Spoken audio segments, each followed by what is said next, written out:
There are people arguing online right now over whether or not Taylor Swift releasing this necklace means that she is dog whistling to Nazis. I won't be taking the time to dissect why people think she is dog whistling such propaganda. It definitely is worth explaining why this argument is itself propaganda. If you've been following me, you've heard me talk about algorithmic narrative manipulation and how our collective sense of reality is being managed and polarized at military grade levels thanks to foreign interference, social media algorithms that promote polarization and extremist talking points, and the rise of AI, which has made all of this incredibly efficient and inexpensive. Taylor Swift's audience is a prime target both because of its size and its engagement. It's very obvious why there would be misinformation campaigns around things like Gaza or elections or immigration or LGBTQ rights because those are clearly political issues. Taylor Swift is a less obvious target, but I would argue it is an even better one because of how insidious it is and the fact that this woman can literally move economies. If a pop star can move economies, then they can serve as an effective foothold for propaganda and polarization. I know people have their opinions on Taylor Swift's activism, but that is completely besides the point, to be honest. It doesn't actually matter what Taylor Swift says or does. What matters is how the conversation is manipulated online anytime she says or does anything.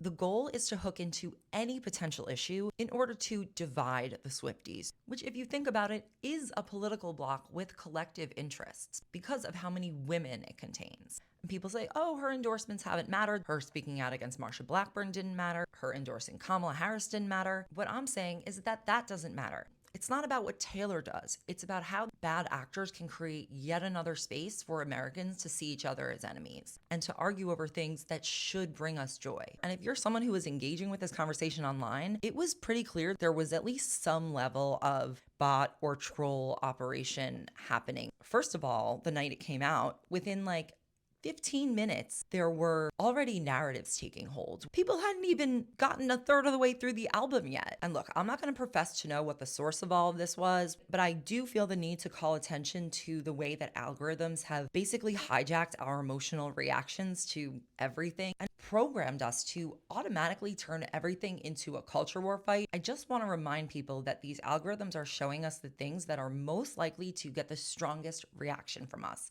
So that's going to surface the least nuanced takes, and it's going to surface them to both the people who are going to vehemently agree and vehemently disagree. Almost like something tailor-made to either piss us off or make us feel super defensive. And that is in service of seeing everyone around us not as the human beings that we would respect if we had to have these conversations face to face, but to see everyone instead as either faceless bigots or extremist radicals who have somehow revealed themselves through this Taylor Swift album release to be the problem with America.